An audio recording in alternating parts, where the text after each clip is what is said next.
berpotensi untuk pergi lebih jauh. Tenaga yang memberi kita kuasa untuk menghidupkan impian serta menceriakan kehidupan. Ia mendorong kita untuk menemui pelbagai keajaiban baru dalam menuju ke arah dunia yang lebih lestari. Meneroka pelbagai potensi. Menerusi teknologi yang lebih hijau dan bersih.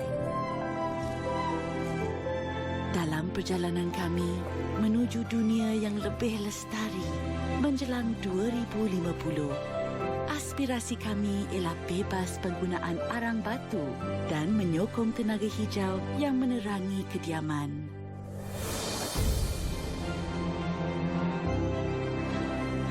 Bumi ini kaya dengan pelbagai khazanah semula jadi.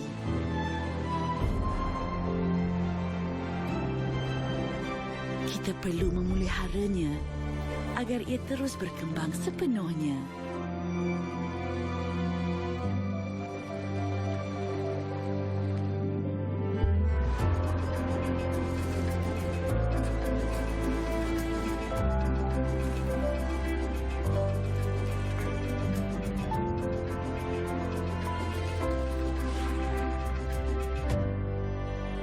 Mampukah kita melakukannya? Ya, kita boleh. Kami akan membuat pilihan yang terbaik walau apa jua rintangan mendatang. Demi menerangi kehidupan dan mewariskan dunia yang lebih lestari. Memberi manfaat kepada semua walau apa jua dan di mana sahaja. Sama ada besar atau kecil. Kami percaya setiap percikan tenaga mempunyai potensi yang menanti.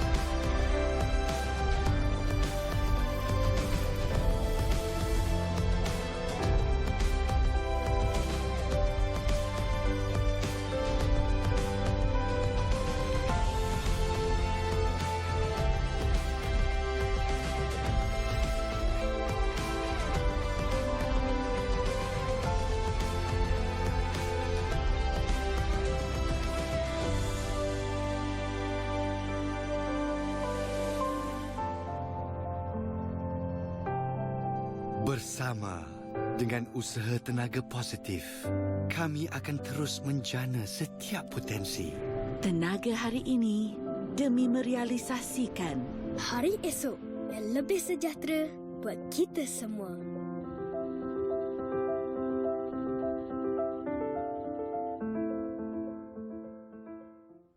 Salam Malaysia Madani dan tentunya lah kita bersama lagi dalam ruang bicara yang dibawakan kepada anda di Bernama TV dan sudah pasti jugalah hari ini kita memilih satu lagi topik yang cukup penting dan menarik sebenarnya untuk kita sembang-sembang bersama dengan seorang tetamu yang sudah pun berada di studio ruang bicara ini bersama dengan saya.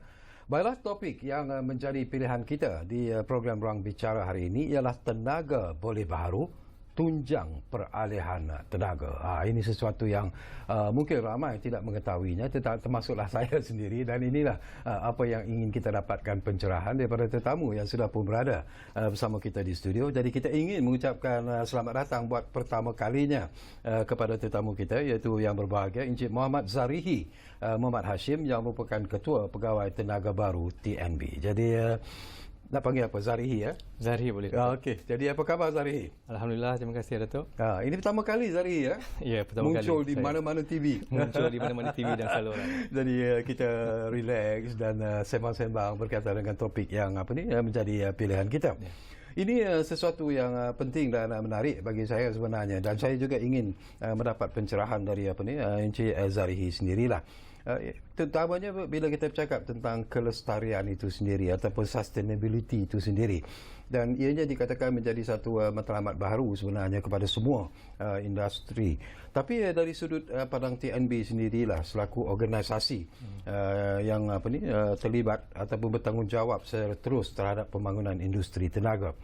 Saya nak tahu jugalah Dan tentunya penonton-penonton juga nak tahu apakah corak ataupun arus semasa yang dilihat sedang berlaku bila berkaitan dengan apa yang disebut sebagai matlamat kelestarian itu sendiri, Tuan. Terima kasih, Datuk. Sejak tahun 90-an, perubahan iklim yang semakin ketara telah berlaku.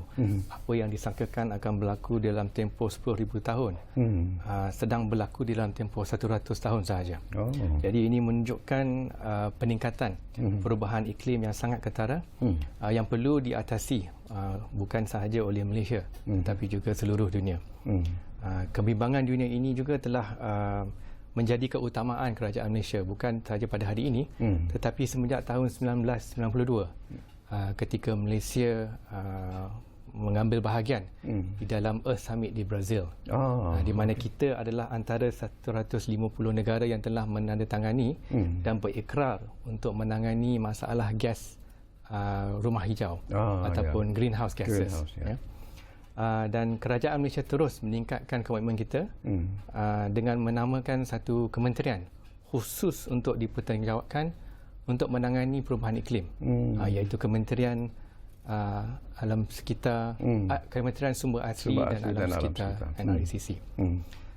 Jadi tiada pihak yang berkecuali dalam menangani masalah perubahan iklim ini.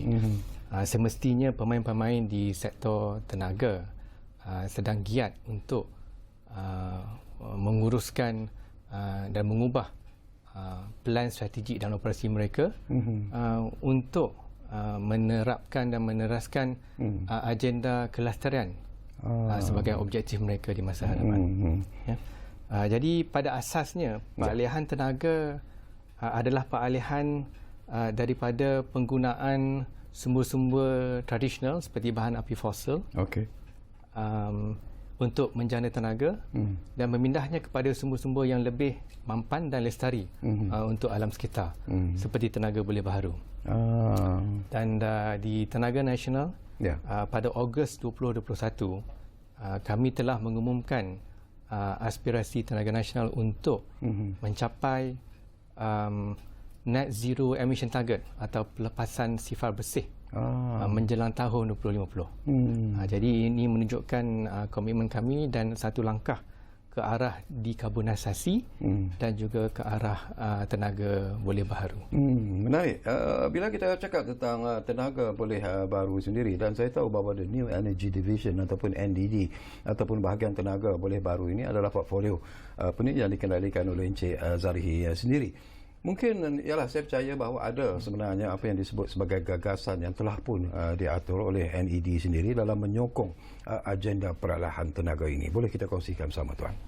Jadi Datuk, TNB committed dalam menyokong aspirasi Malaysia di bawah Hala 7 Pembangunan Strategik Tenaga Boleh Baharu.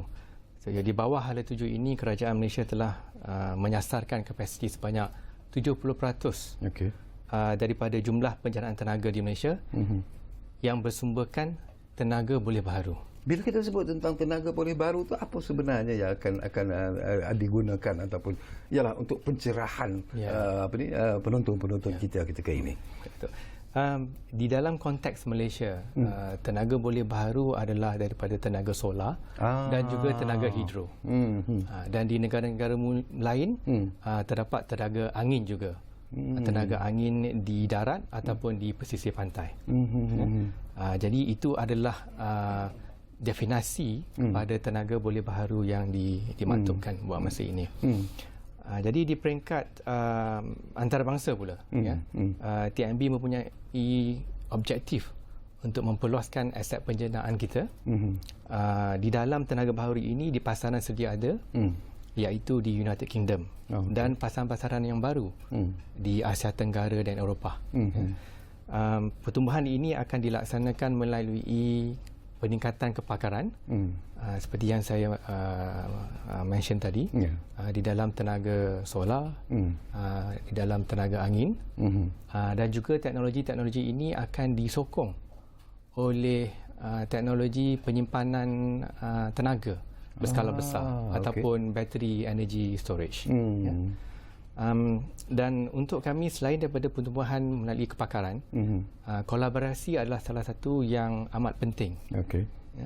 Jadi Tenaga Nasional menekankan kerjasama strategik dengan rakan-rakan strategik kita di Malaysia dan di luar negara untuk menembusi pasaran baru dan menguasai teknologi baru. Saya tertarik hati sebenarnya Tuan Zarihi, bila kita bercakap tentang tenaga boleh baru ini, Tuan pun menyebut tentang memperkenalkan apa yang disebut sebagai teknologi solar, penggunaan tenaga solar dan juga angin itu sendiri. Apakah di negara kita ini in terms of dari segi respon dari segi reaksi pengguna itu sendiri, apakah mereka memahami sebenarnya apa yang dilakukan oleh the New Energy Division ini atau pembahagian tenaga boleh baru ini, Tuan?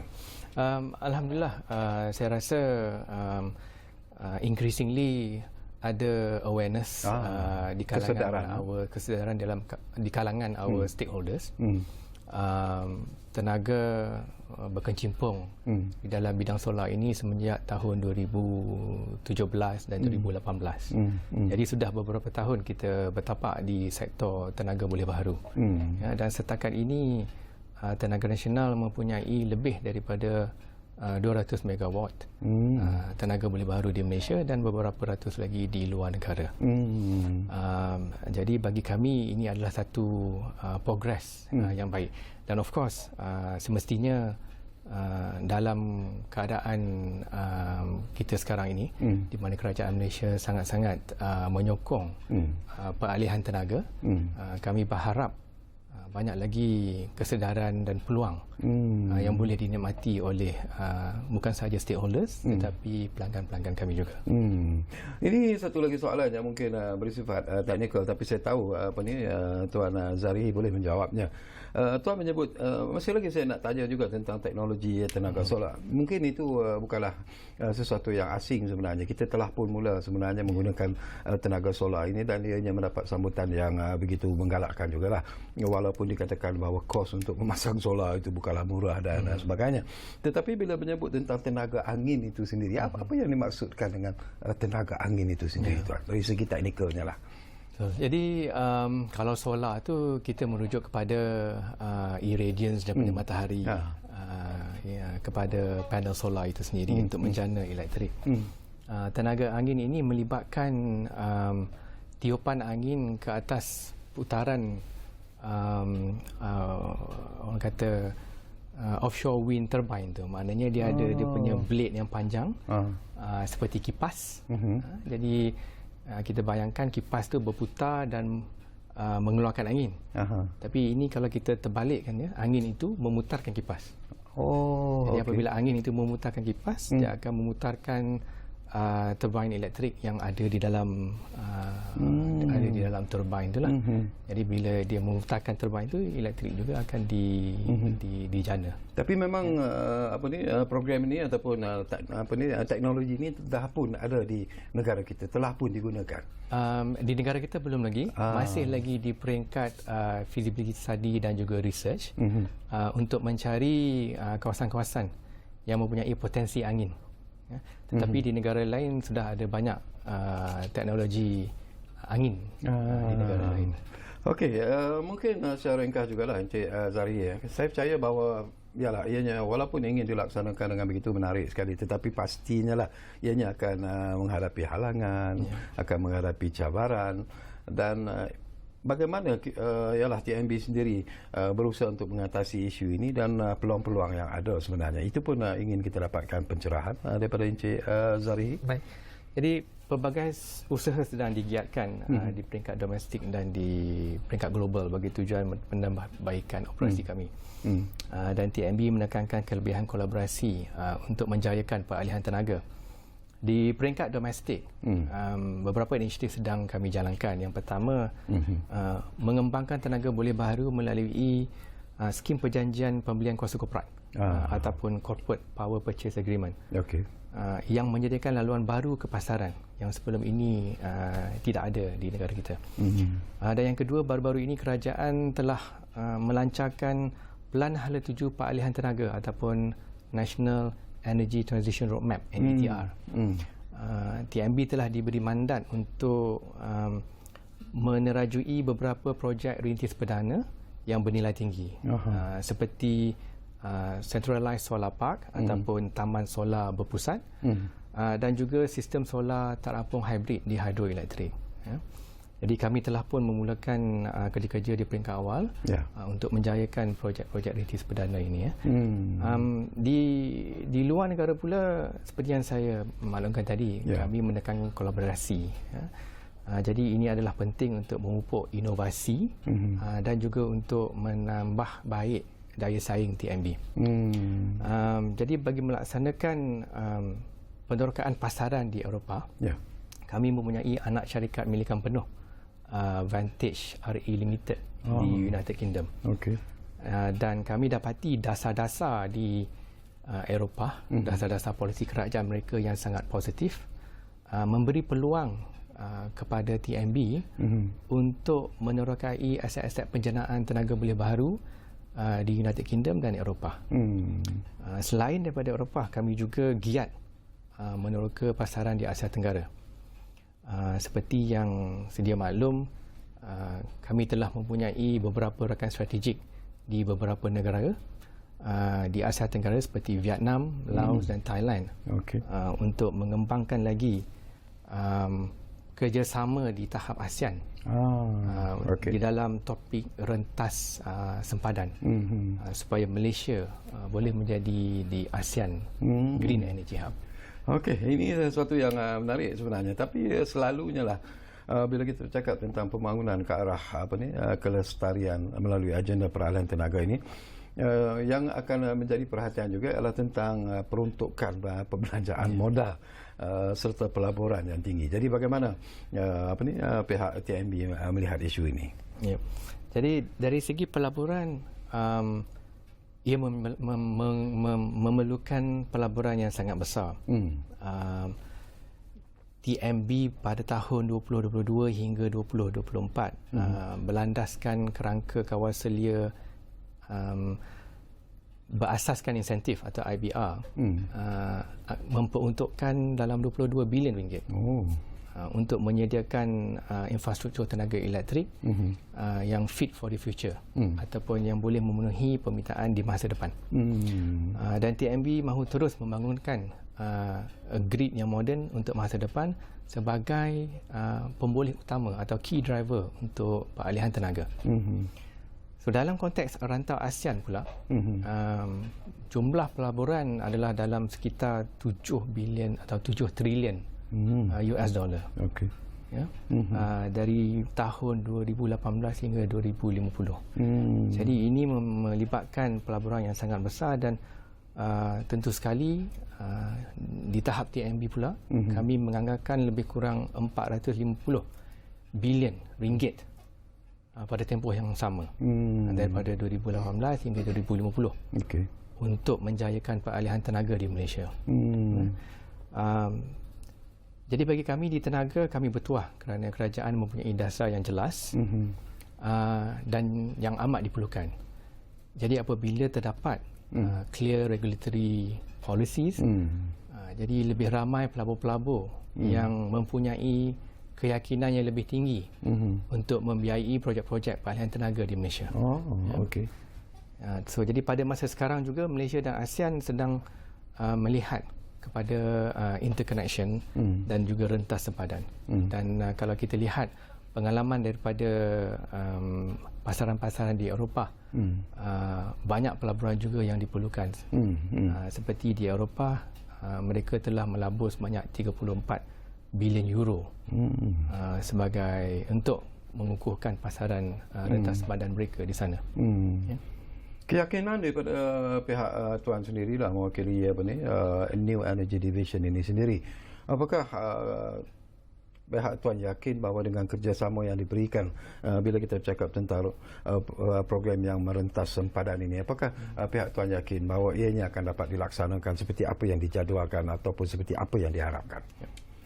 InsyaAllah, alhamdulillah sudah terdapat kefahaman bersama kalangan negara-negara ASEAN dan juga pemain-pemain di negara-negara ASEAN dengan betapa pentingnya untuk mempunyai satu pasaran rentas sepadan untuk menyokong peralihan tenaga.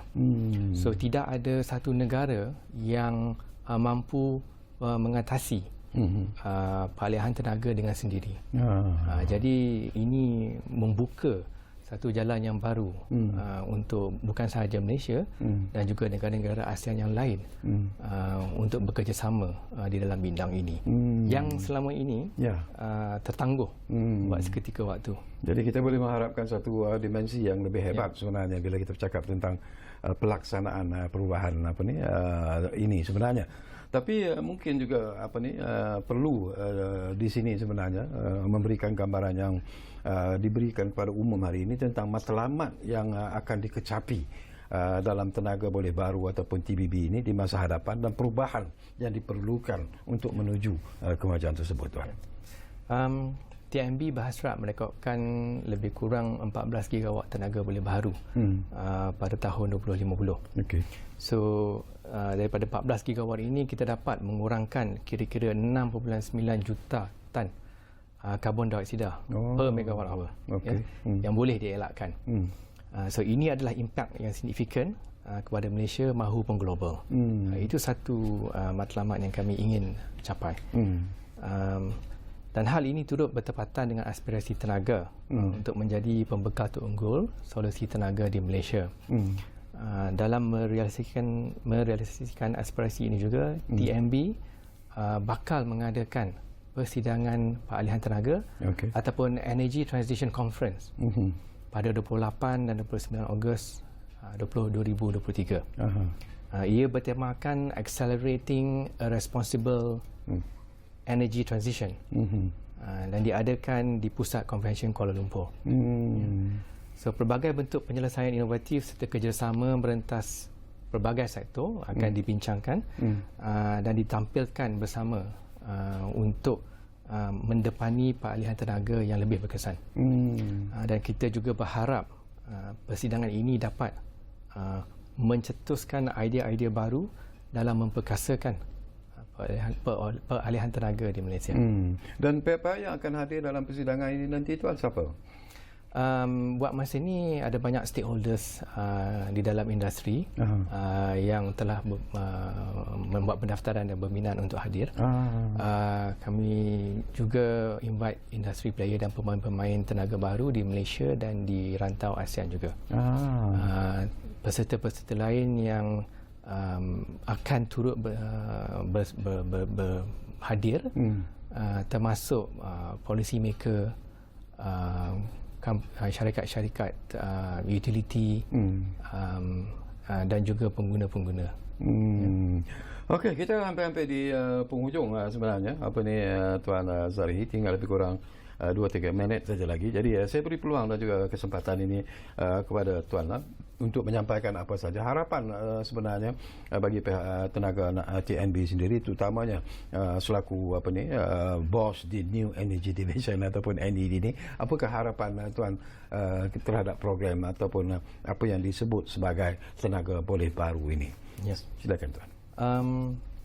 Bagi kami salah satu cabaran utama untuk memperkasakan peralihan tenaga oleh sesebuah negara khususnya Malaysia ialah mengimbangi trilema tenaga, iaitu keterjaminan bekalan, kemampanan dan kebolehampuan, atau lebih dikenali sebagai energy trilemma, which are security, sustainability and affordability.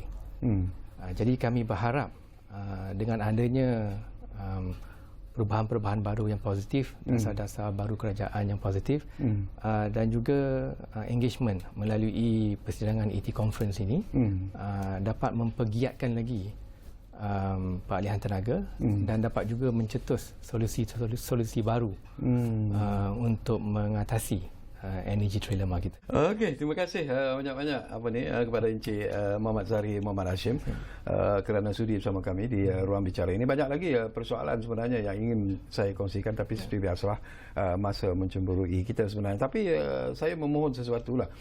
Barangkali Encik Zarihi dan juga TNB boleh datang semula ke program ruang bicara ini, terutamanya selepas berlangsungnya persidangan peralihan tenaga ini, kerana kita juga ingin mengetahui sebenarnya apa yang dibincangkan, apa yang telah pun dicapai melalui persidangan peralihan tenaga nanti, dan mungkin ianya ketika itu kita akan mendapat gambaran yang lebih jelas sebenarnya matlamat yang ingin dicapai melalui tenaga boleh baru tunjang peralihan tenaga. Jadi sekali lagi terima kasih kepada Encik Muhammad Zarihi, dan kami juga mengambil kesempatan ini mengucapkan jutaan terima kasih kepada anda yang menumpukan perhatian bersama kami di Ruang Bicara ini, dan jangan lupa seperti yang selalu kami sampaikan kepada anda, Ruang Bicara akan terus berbicara bersama anda dari masa ke semasa. Pastinya kita jumpa lagi. Terima kasih.